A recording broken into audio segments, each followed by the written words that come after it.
गजेंद्र की कथा का प्रसंग तो आप जानते हैं। क्षीर सरोवर है, उसमें गजेंद्र नाम का एक हाथी अपने परिवारजनों के साथ जल क्रीड़ा कर रहा है। समय कहां बीत गया उससे पता भी न चला। अचानक गजेंद्र को ख्याल आया कि उसका पग किसी मगरमच्छ के मुख में है और मगरमच्छ उसे भीतर की ओर खींच रहा है।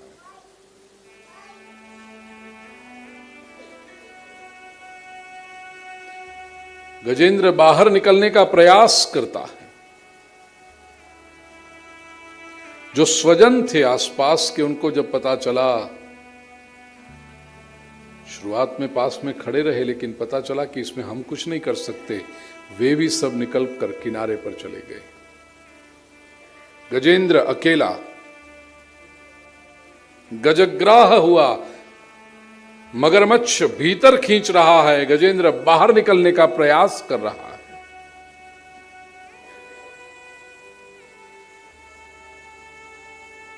पानी में हाथी की शक्ति कम होते जाती है, मगरमच्छ की शक्ति बढ़ते जाती है। गजेंद्र ने अनुभव किया कि उसकी अपनी शक्ति कम हो रही है, बाहर से कोई मदद आ नहीं सकती।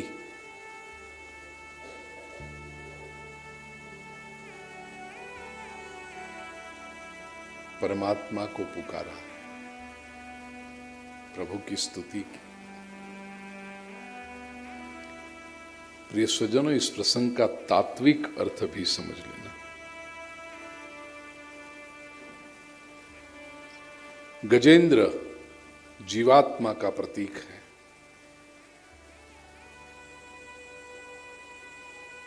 आप, मैं, हम सब गजेंद्र हैं, जीवात्मा है। अपने परिवारजनों के साथ ये संसार सरोवर में संसार क्रीड़ा कर रहे हैं। जीवन कहां पूरा हो जाता है पता नहीं चलता।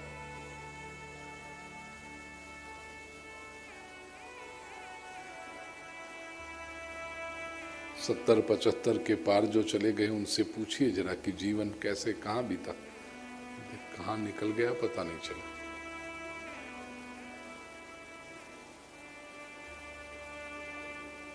और अचानक जीवात्मा को पता चलता है कि अपना पग मृत्यु रूपी मगरमच्छ के मुख में है। हमारे शास्त्रों में सर्प, मगरमच्छ, ये सब प्राणी मृत्यु के प्रतीक हैं। खींचता है। जीवात्मा उससे बचना चाहता है।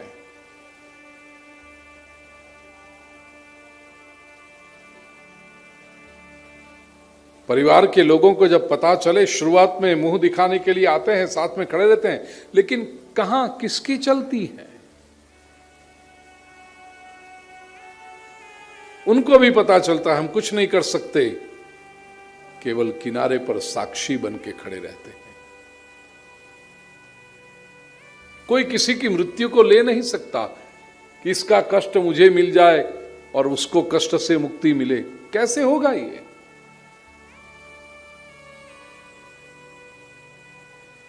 जीवात्मा अकेला पड़ता है। अब देखना, पहली बार कोई बीमारी आए, अस्पताल में ले जाना पड़े, तो सारे रिश्तेदार पहुंच जाते हैं अस्पताल में,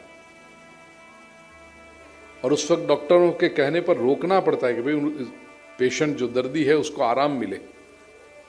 लेकिन जो लोग आए, अरे हम दूर से आए, बस केवल मुंह देख लें, उनको एक बार ओम श्री राम कह दे, बस उनको इतना कर दे, भाई आराम करने दो इन्हें आप। लेकिन ये बीमारी जब लंबी चले, फिर रोज इतनी भीड़ नहीं आती आपसे मिलने के लिए, लोग धीरे धीरे कम होने लगते हैं। अस्पताल से दर्दी को घर ले जाएं, कमरे में रखें, लोग आना और कम हो जाते हैं। ये तो परिवार के लोग भी दिन में एक बार जाकर के ठीक है, हाँ ठीक है, बस चलो। समय समय पर चाय नाश्ता भोजन पहुंच जाता है। किसके पास ये अनुकूलता है बैठे रहने? और मैं किसी की भूल नहीं निकालता, यहां किसी का दोष नहीं दिखा रहे, सीधी सी बात है। हम कितने लोगों के पास जाकर बैठते हैं? सबकी अपनी अपनी जिम्मेदारियां हैं, सबको अपने अपने काम है, कोई नहीं बैठ, वो व्यक्ति अकेला पड़ जाता है। याद रखना, जब कोई व्यक्ति समस्या में हो तो समस्या उसे इतना नहीं डराती जितना अकेलापन उसको तोड़ देता है।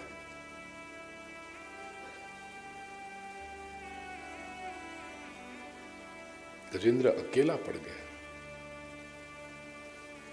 हिम्मत टूटने लगी उसकी। ऐसी स्थिति जब आए तो किसे पुकारेंगे? ईश्वर को पुकारा। कहा ना, शक्ति का स्रोत है वो। समस्या के समय प्रिय स्वजनों, हमारे पास केवल दो ही ऑप्शन होते हैं, या तो हाय हाय करो या हरी हरी करो। जो लोग संसार में हाय हाय हाय हाय, देखो ना मैं तो कितना प्रॉब्लम का, हाय हाय हमने किसका क्या बिगाड़ा था, हाय हाय हमारे बाजार क्यों आए, हाय हम तो दुखी हो गए, हाय हाय हमारा नसीब है, ये हाय हाय हाय हाय हाय हाय करने वाले वे अधिक दुखी होते हैं। हाय हाय करने से दुख दूर नहीं होता। हरी हरी करो, हे हरि हे हरि, परमात्मा को पुकारा। जिन शब्दों में गजेंद्र ने परमात्मा को पुकारा वे शब्द मंत्र बन गए। पुस्तक में आपके पास श्लोक हैं, 56वें पन्ने पर 28वां और 29वां श्लोक। श्रीमद् भागवत में 8वें स्कंद के 3रे अध्याय के 2 श्लोक से लेकर के 28वें श्लोक तक, 29वें श्लोक तक, कुल 28 श्लोकों में गजेंद्र की स्तुति है। हमने उसमें से पहले 2 श्लोक इस पुस्तक में लिए हैं अनुष्ठान के लिए। प्रिय स्वजनों, किसी भी समस्या में फंसा है व्यक्ति, चाहे वो शारीरिक समस्या हो, आर्थिक समस्या हो, सामाजिक समस्या हो, कानूनी समस्या हो, मानसिक समस्या हो, किसी भी पारिवारिक समस्या हो, किसी भी प्रकार की समस्या हो, हमें पुरुषार्थ करना पड़ेगा। लेकिन हमारे पुरुषार्थ पर प्रभु कृपा की वृष्टि हो, इसलिए इस मंत्र का अनुष्ठान करें। कई लोगों का अनुभव है, आप सोच भी नहीं पाओगे किस रूप में आकर परमात्मा हाथ पकड़ के आपको उस समस्या से बाहर कर देगा।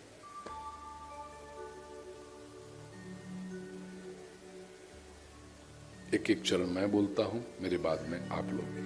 हाँ, श्रीमद् भागवत में जो फलश्रुति लिखी उसके आधार पर भी कहूं, दुस्वप्न नाश के लिए भी ये अनुष्ठान है।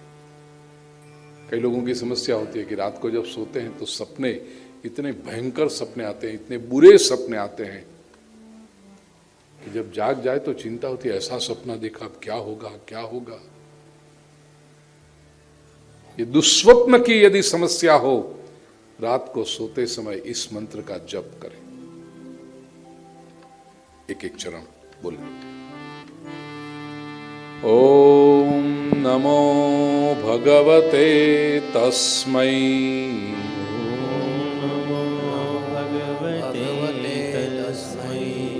यत एतच्चिदात्मकम्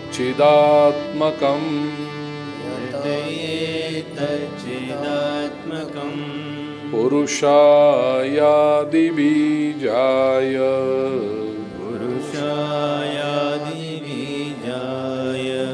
परेशायाभिधीमहि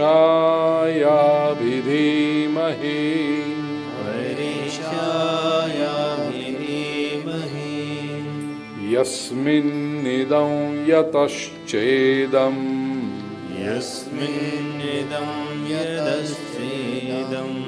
येनेदं य इदं स्वयं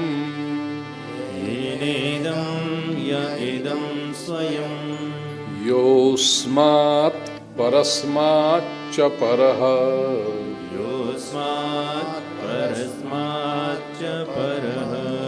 तं प्रपद्ये स्वयं भुवम्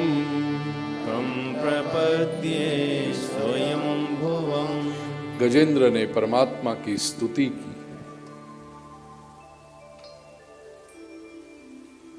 अब भक्त अंतःकरण के लोग तो स्वीकार कर लेंगे, गजेंद्र ने प्रभु की स्तुति की।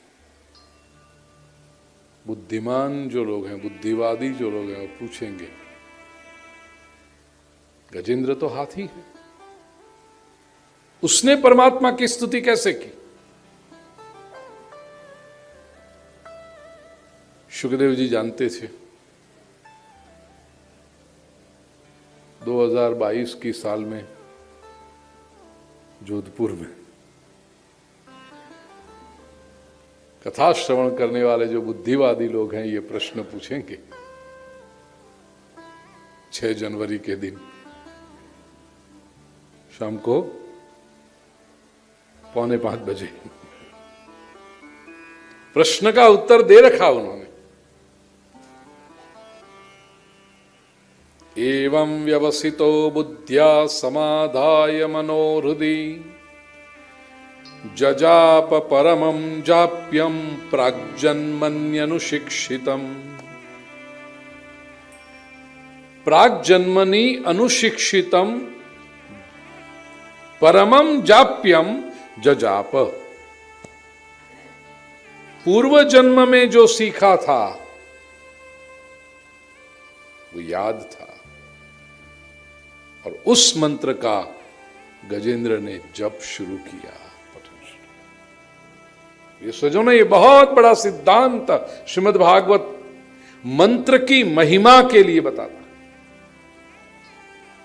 जैसे आरंभ में कहा, जीवन में गुरु की आवश्यकता है, गुरु मंत्र देते हैं, और उस मंत्र शब्द की व्याख्या है मननात् त्रायते इति मंत्र, जिसका मनन करने से मनुष्य की रक्षा हो, उसे कहते हैं मंत्र। और मंत्र के संस्कार चित्त में इतने दृढ़ हो जाते हैं, मनुष्य की जब मृत्यु होती है तो शरीर नाश होता है। ये मन, बुद्धि, चित्त, अहंकार, अंतःकरण चतुष्टय सूक्ष्म शरीर के साथ इस देह में से निकल करके दूसरे शरीर में प्रवेश करता है, तो चित्त के जो ये संस्कार हैं वो तो उस शरीर में भी आते हैं। शरीर छूटा है, मन, बुद्धि, चित्त, अहंकार तो वही रहते हैं। ये एक सिद्धांत से सृष्टि के कितने सारे प्रश्नों का उत्तर मिल जाता है। सबसे पहली बात, rebirth is a law of nature. पुनर्जन्म ये सृष्टि का सिद्धांत है, पुनर्जन्म होता ही है। कोई माने या न माने उससे फर्क नहीं पड़ता, पुनर्जन्म ये वास्तविकता। दूसरी बात, जन्म जन्मांतर के संस्कार जीव के साथ चलते हैं, इंप्रेशंस। और इससे ये प्रश्न, एक ही परिवार में एक ही माता की 2 संतान हो और 2 संतानों में कितना अंतर होता है, तो कई लोगों की समझ में नहीं आती ये बात। अरे कई बार तो जुड़वा बच्चे हो, गर्भ में भी साथ में रहे,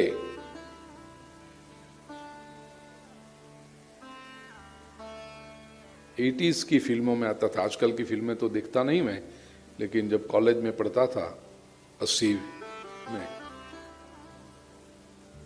उस समय फिल्में आती थी ऐसी, जुड़वा भाई हों, मेले में जाएं, वहां खो जाएं, भटक जाएं, एक स्मगलर बने, एक पुलिस इंस्पेक्टर बनता है।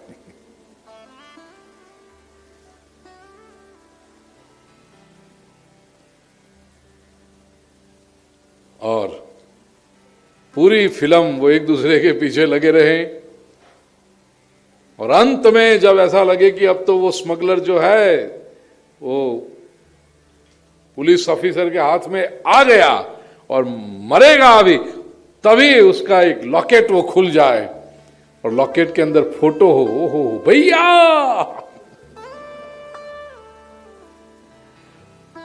तुम कहां थे? मैं पुल के ऊपर था। तुम कहां थे? मैं पुल के नीचे था। देखिए ना ऐसा अपनी फिल्म में।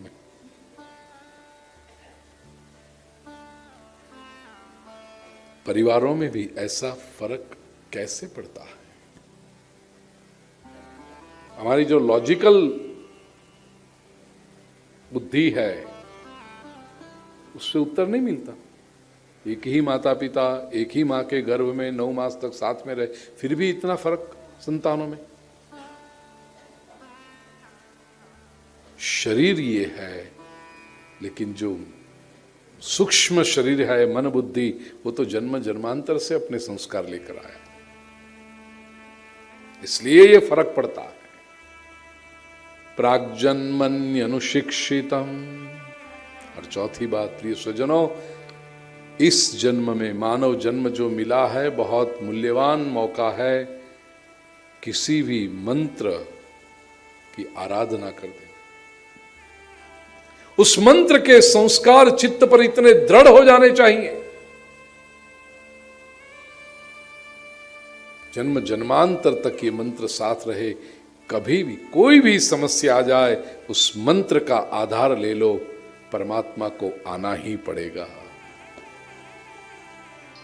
समस्या दूर होगी अवश्य, मंत्र की शक्ति है इतनी। गजेंद्र ने ज्यों ही परमात्मा को पुकारा, सूरदास जी ने बड़ा सुंदर पद लिखा, द्वारिका में शब्द गयो।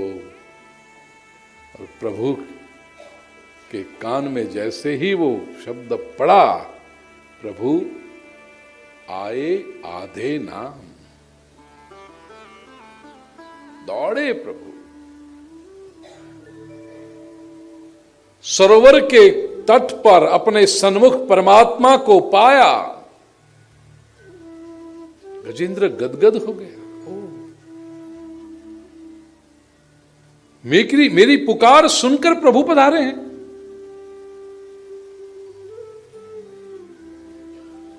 परमात्मा ने तो आने की कृपा की, अब मेरा कर्तव्य बनता है, मुझे प्रभु के चरणों में कुछ समर्पित करना चाहिए। मैं क्या अर्पण करूं प्रभु को?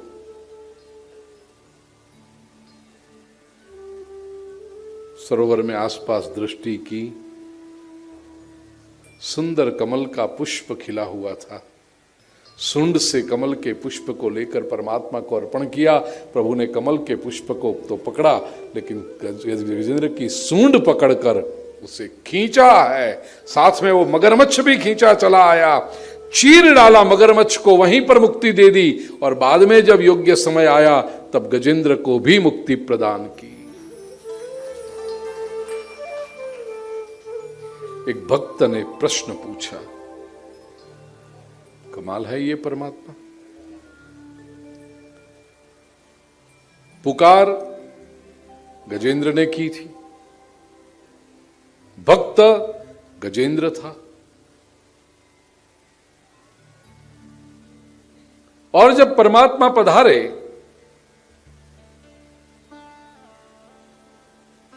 मुक्ति किसको मिली पहले? मगरमच्छ को। ये मगरमच्छ ने तो गजेंद्र के पैर पकड़े थे, उसको पहले मुक्ति और गजेंद्र को बाद में। ऐसा क्यों? संत ने बड़ा सुंदर उत्तर दिया, यही तो परमात्मा की कृपा है। भक्त को तो अपने योग्य समय पर मुक्ति मिल जाती है, लेकिन भगवान कहते हैं मेरे भक्त के जो पैर पकड़ता है उसको तो मैं पहले मुक्ति दे देता हूं।